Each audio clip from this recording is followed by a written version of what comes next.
It's been more than 48 hours since the start of free agency. And with the various moves that the Florida Panthers make, we ask the question, did they get better, worse, or are they about the same? Your Locked On Panthers, your daily podcast on the Florida Panthers. Part of the Locked On Podcast Network. Your team every day.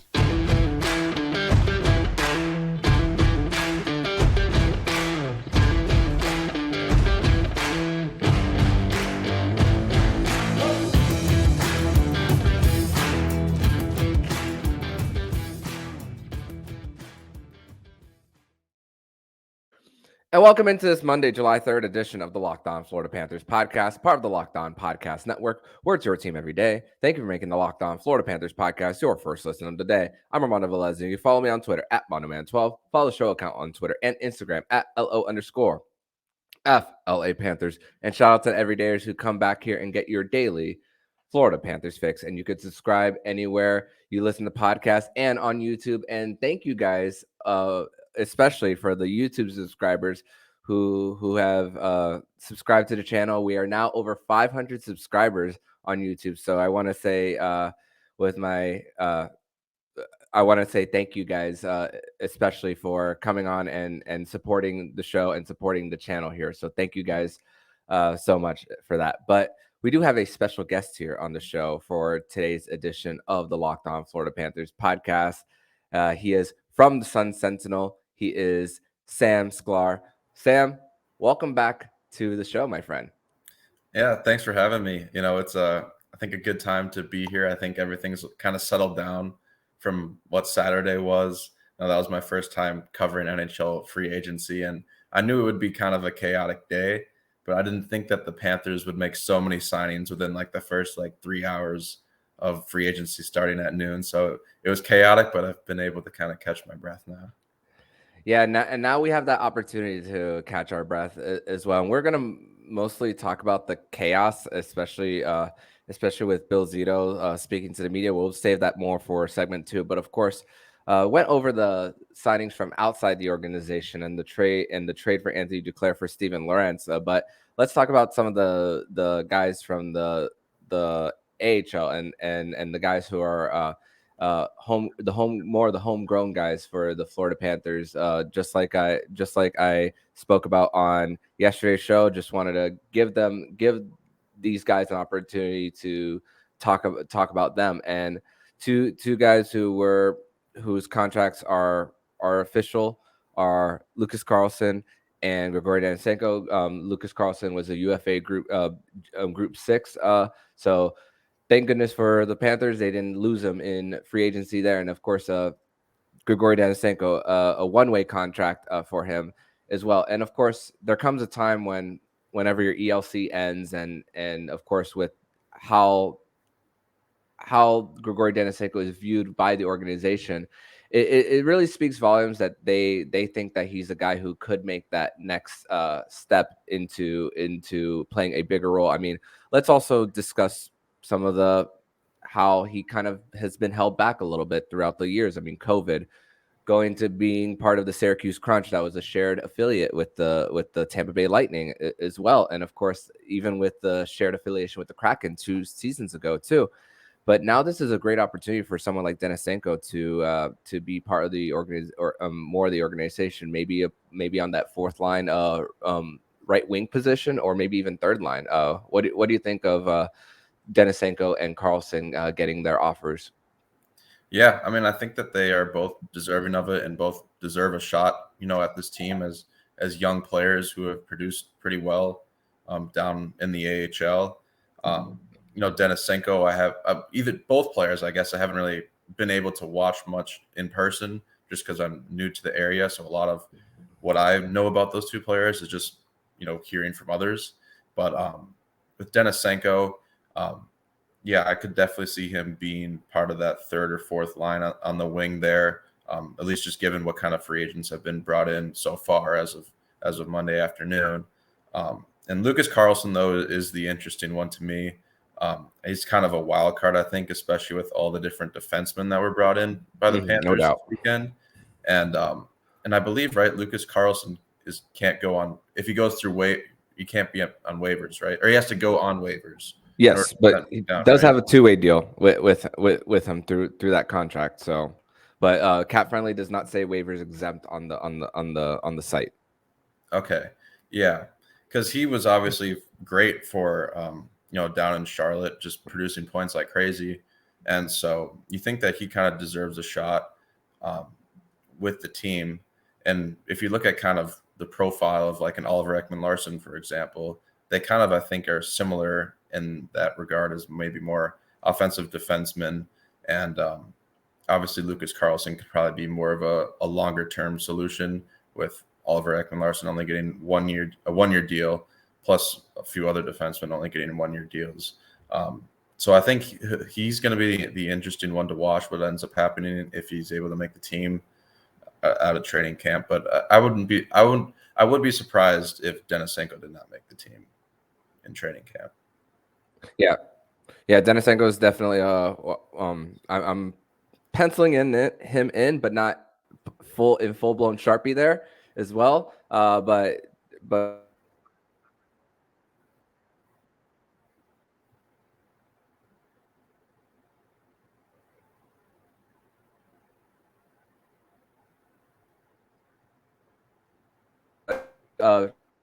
just for now, pencil is very helpful for him as far as the Florida Panthers keeping him in the organization as well. And that's beneficial for Bill Zito as far as the contracts that are coming up next season, because man, the Florida Panthers, they really have an opportunity next year with the amount of players who are expiring, plus an anticipation in salary cap as well, to really solidify more of their lineup as well. We are seeing slowly but surely the trajectory of maybe the Florida Panthers going for that big signing on defense of an 8-year term. Not putting anyone specifically out there yet until 2024 comes around. But this was the sacrifice that they made with that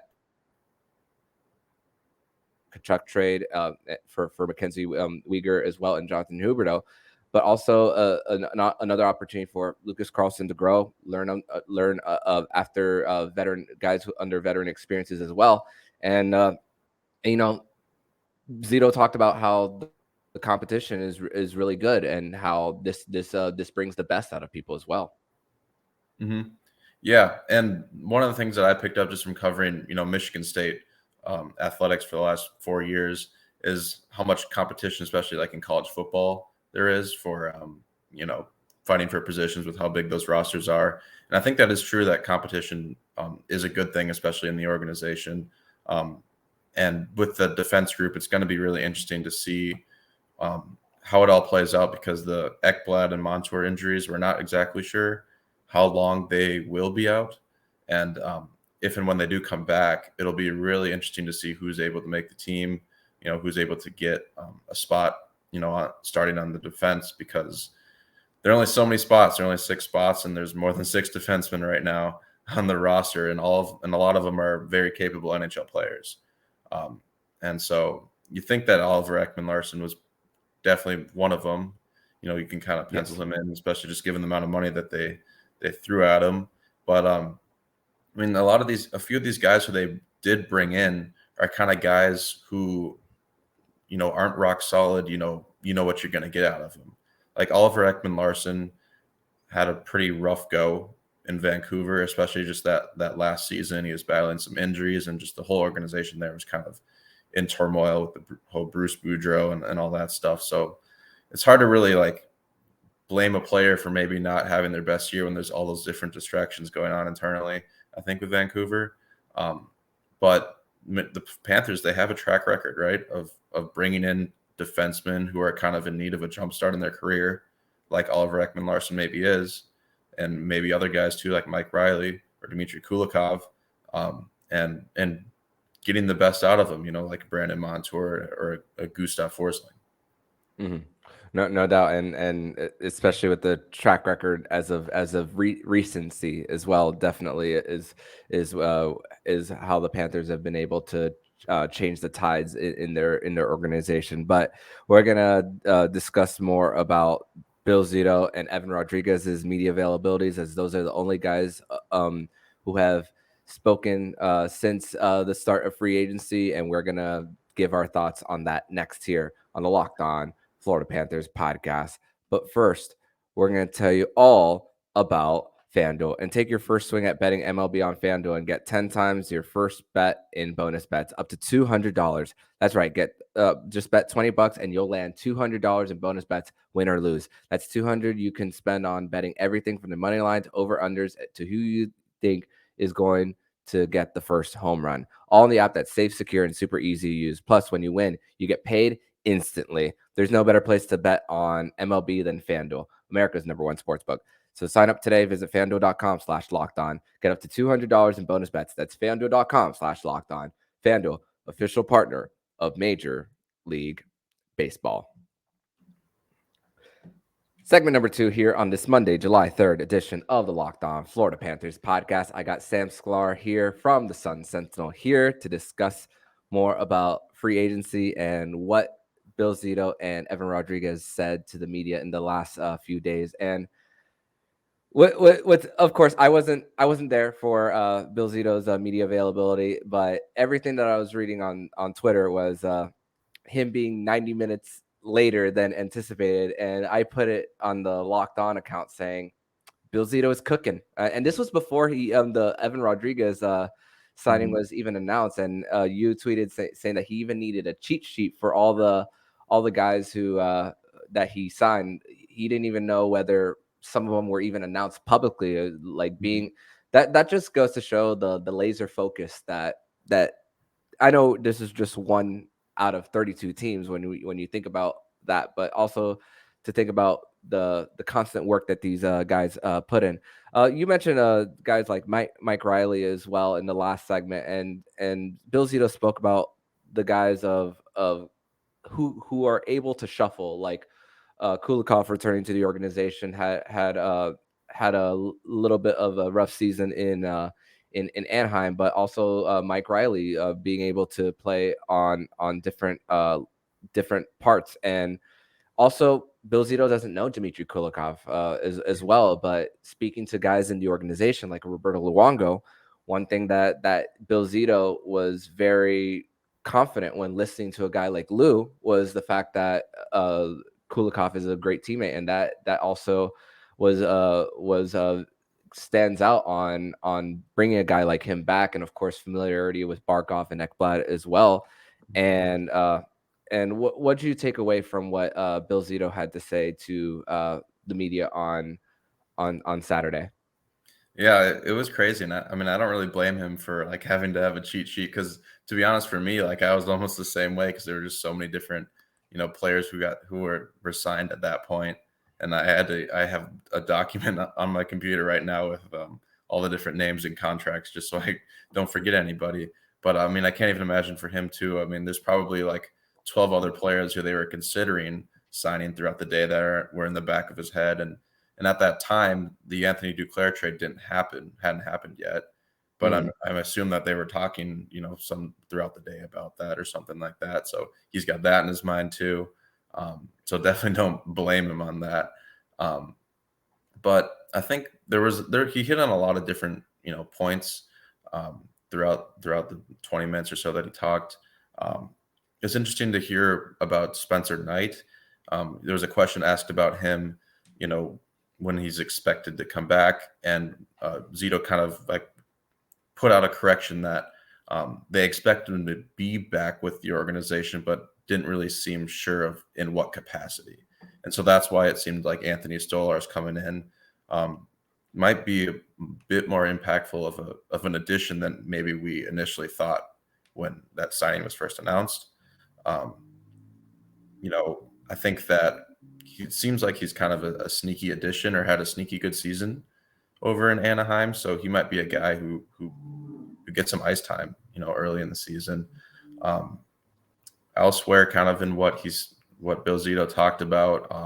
I mean, he touched on every single player, and so told an interesting story about a conversation he had with Oliver Ekman-Larsson about how, he's when he's pitching to these players, he's talking about Fort Lauderdale and the beaches and the year-round sunshine. Because I mean, why wouldn't you? But Oliver Ekman-Larsson said, "I don't care. Tell me about the hockey." And I wonder how different free agency pitches would have been for the Florida Panthers, say 10 years ago, when they were, probably not really bringing in many high-profile free agents, or like they were struggling to field a competitive team, right? And so that was part of the pitch. But now you've gone to a Stanley Cup final. You won a President's Trophy 2 years ago, and so you're able to talk about both the hockey and the outside life too, which is, I think you're seeing that kind of across the NHL with a lot of different teams in the South.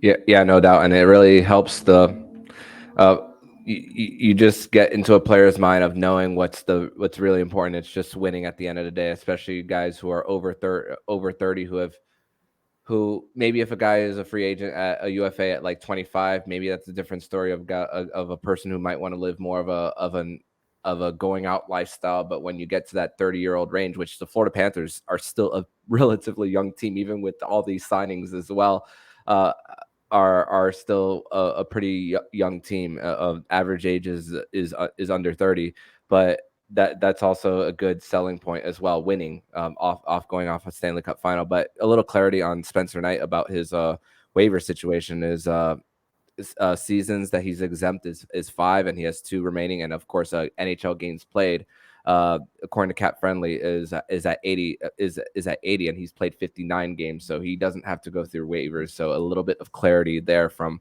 what I said on yesterday's show as well. And also I think it was Tim Reynolds of the Associated Press that asked him about 1-year deals of an advantage, and he said that he says that he hopes that he wants players to be committed to winning, and also spoke about how this place is not for everybody. And we see how the winning and the change of the GM, of course, coach as well, a guy with experience in Paul Maurice, and everyone and Bill Zito spoke about everybody. He loves the phrase about people wanting to come work as well, and all. And I think that's those are little lessons that we see from that team that's just 45 minutes southeast from FLA Live Arena as well. So we're starting to see that with multiple teams down here as well. But Evan Rodrigues also spoke about how the Panthers are a team that's built properly. I mean, he's played with guys like Sidney Crosby, Nathan McKinnon. He was also asked about Sasha Barkov as well too, and spoke about how he's the best all-around player in the game, which might be a little biased now that he's with the Florida Panthers. Yeah. I mean, I mean, we love Barkov as well, but I'm not gonna say that he's better than Nathan McKinnon and Sidney Crosby. But it's still a great compliment to where Sasha Barkov has developed in his game as a leader and a guy who the underrated tag for me is not there anymore. He's right there as far as the best of the best. And also Evan Rodrigues spoke about how he's a guy who really likes to get in on the forecheck, as well as we saw the Panthers really thrive as far as making stuff off broken plays as well. So that's definitely the grittiness and that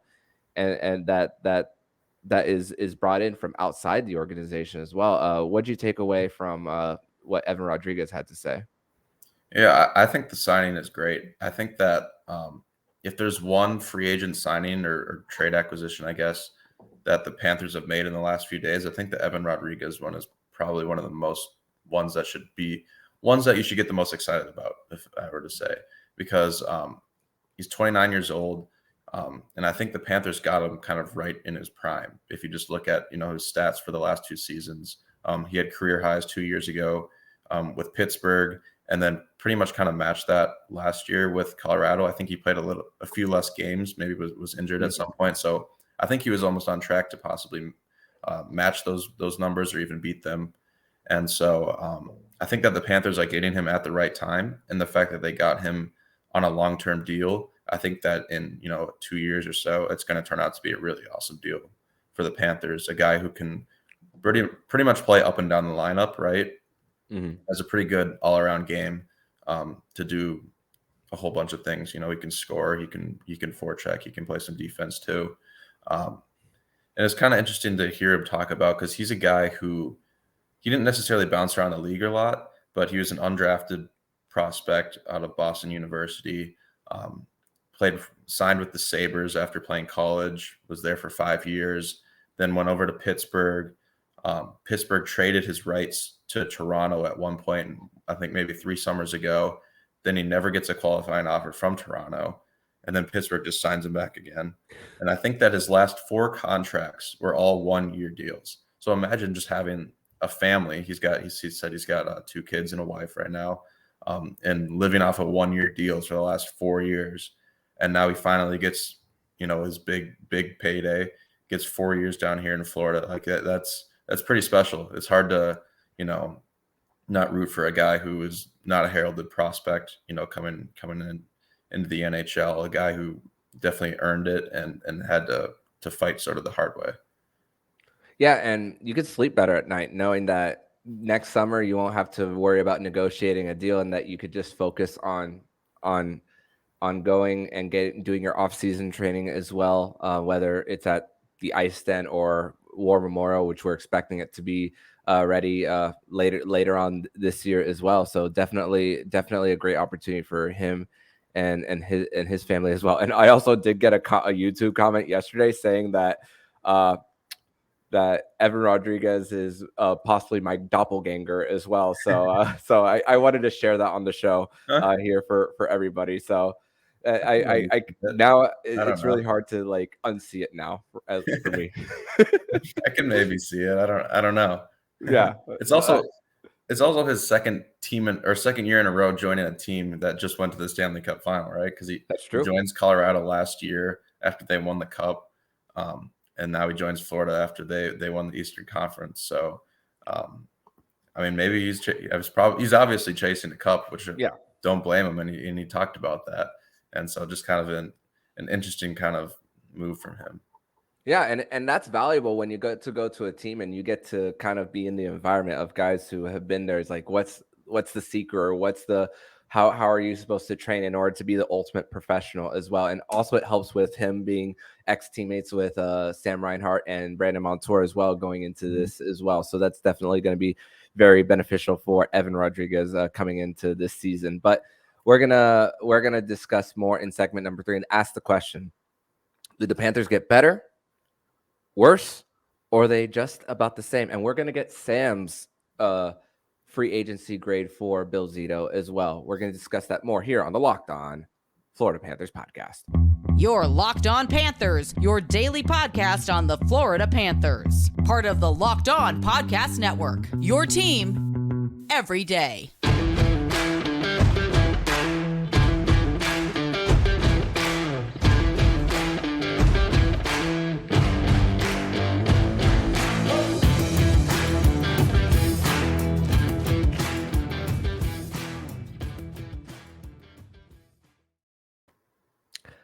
Third and final segment here on this Monday, July 3rd edition of the Locked On Florida Panthers podcast.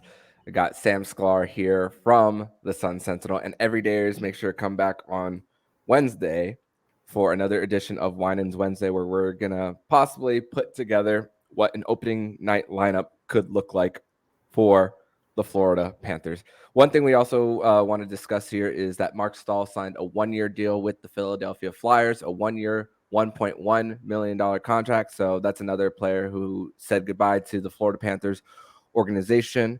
But of course, I gave my grade for Bill Zito on yesterday's show when giving his free agency grade. Francisco Porta and I both gave him a B+ for his for how he did in free agency. But what do you, Sam Sklar, think of what grade would you give Bill Zito on how he conducted himself during free agency? I think it's tough because a lot of this really depends on what the injury situation is with the defense, with Ekblad and Montour, to really be able to tell how desperate they were for these defensemen. That they signed so many, so it was pretty clear that they needed it. I actually listened to the show yesterday, and so I heard what grade you both gave yesterday. So I'll give it a B. I'll say a B. I think they hit a lot of their needs, getting to fill in holes on the defense, and also maybe rounding out some of those depth forwards, in the bottom six that I think became an issue, especially in the Vegas series, with just how they were just rolling four lines every single night, and it was just felt like you were never getting a break against Vegas. And I think that was one of the weaknesses with the Florida Panthers, particularly in that series.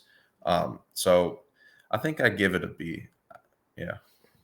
Yeah, and there's a few things that when you look at it, you wish that they got the real big fish. Not referring to the music group Real Big Fish, but you think of the desire for that, and of course, maybe an indication of when these guys will be back, of a Montour and Ekblad. And right now, as of right now, as I'm refreshing Twitter, there haven't been any recent signings for the Panthers, and they're not getting up to that 10% over the cap that they're able to. David Prognata of the fourth period spoke about how teams can get up to 10% over the cap. So what 83.5 is times 1.1, there's your number of what you could get up to as well for being in the over the cap in the off season, right before you put your LTIR space together. But also, let's answer the question.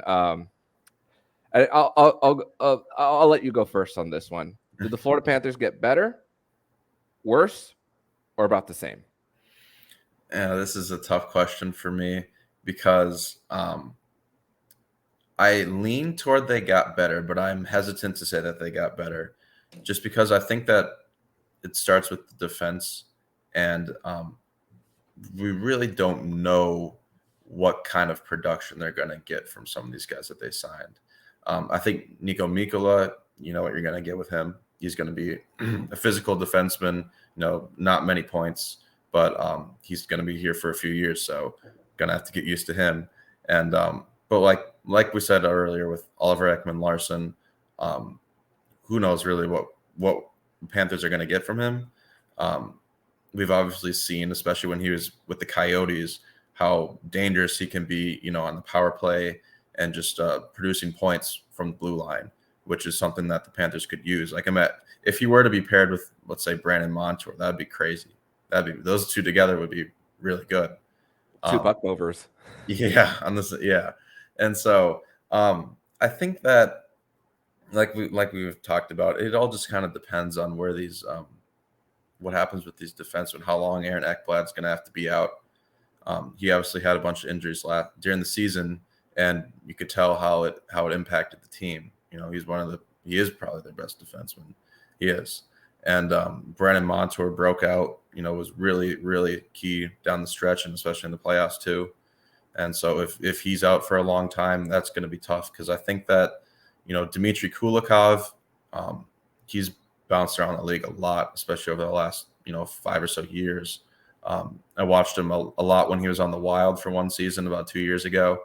And so you don't really know what you're going to get with him. I think he can be a little inconsistent at times. There's times when he's good, and there's times when you kind of scratch your head a little bit. And so not really sure what you're going to get out of him. Mike Riley is a guy who spent most of the last season in the minor leagues. So let's see what that maybe had an effect on him. Obviously, that Boston Bruins team was very good. So I think I lean toward that they got better, but I'm not able to confidently say that.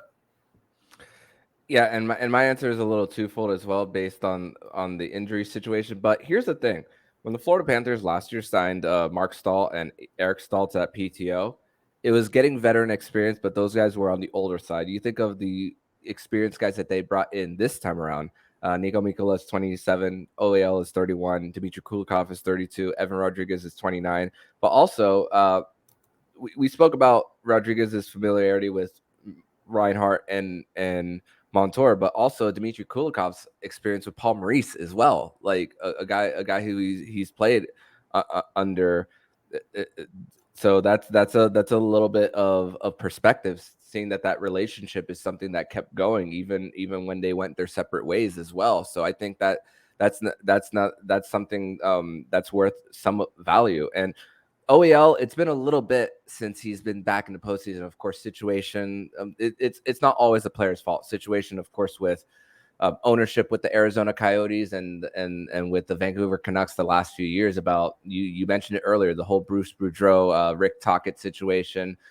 Who's really in control? Is it Jim Rutherford or is it Patrick Allvin there in Vancouver as well? Who's the guy really calling the shots there? I mean, I guess we know the answer, obviously, to that one. But as well, it's not always OEL's fault. I mean, he has gone to a Western Conference final before, back in 2012 when the Arizona Coyotes lost to the Phoenix Coyotes at the time, lost to the Los Angeles Kings. Mike Smith versus Jonathan Quick during those years there. So when you think about veteran experience, it's on the younger side. So guys who are faster to get to the pucks as well too. Even though we have Oliver Ekman-Larsson, we've seen head scratching plays of him being late to getting to pucks in the corner as well, though. But we've also seen our complaints about Mark Stahl as well during last season as well. So I think they're slightly better on paper, but of course it's got to manifest too. You're going to be playing with different players. How do you mesh with those guys as well?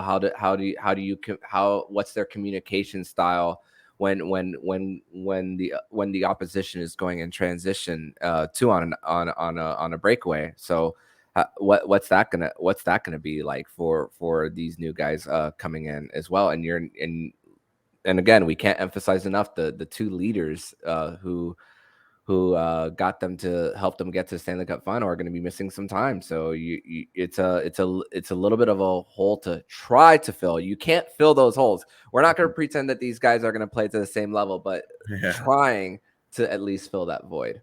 Mm-hmm. Yeah, and I definitely don't think that the Panthers got worse. I think if we would have looked at this weekend and seen them lose Radko Gudas and he got paid a lot of money, I don't think there was any way the Panthers were going to match that. No way. And so if they would have, lost Radko Gudas and didn't really sign any replacements, then I think we would be saying that that's concerning. And I think that the Anthony Duclair trade, while he was a fan favorite, a guy that super fast, scoring goals, a guy who's done a lot in the community here and is a good hockey player. I think that the move was the right time, and I think that it was smart to pick up some cap space that pretty much allowed them to get Evan Rodrigues, who I think kind of will fill their needs pretty well. No doubt. No doubt. So definitely Bill Zito is always working the phones, always trying to find a way to get bigger as well. And those are lessons, definitely, like I emphasized on yesterday's show about just lessons learned from the Stanley Cup final, what it takes to win. And definitely he even spoke about for a few minutes about Kevin Strandland, about his size as well, about what it's gonna bring in order for a team to not be bullied in front of their own net as well. So that's definitely gonna hopefully manifest on the ice. But Sam, I want to thank you so much for joining me on this Monday edition of the Locked On Florida Panthers podcast. Thank you so much as well for your insight as well on what you experienced in the pressers as well in person. So tell everybody where they can follow you and your work online. Yeah, well, thanks for having me. You can follow me at Twitter at SklarSam_. So that's SKLARSAM_. A lot of people like to try to sneak a Y into my last name and say Skylar, but no, it's Sklar, no Y. And I'll be covering the Panthers for the entire summer. All the offseason news that keeps on coming in. So you can catch that all on the Sun Sentinel website. And as of right now, I think we're just waiting to hear about development camp, because I don't think any news has been out there yet about when that's going to be. And I'm sure we'll have plenty of coverage of that, especially as prospects come into town and probably get some cool stories from there. No doubt. And we'll probably have to have you back on to talk about that. So hope to see you again, my friend. Yeah, love to. Thanks.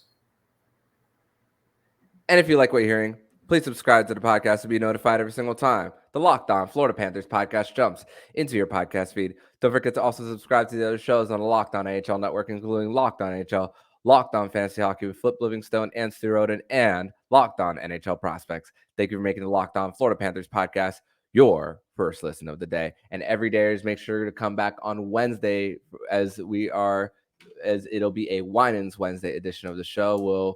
We will likely be projecting an opening night lineup for the Florida Panthers. So I'm Armando Velez with Sam Sklar, and you've been listening to Locked On Florida Panthers podcast, part of the Locked On Podcast Network, where it's your team every day.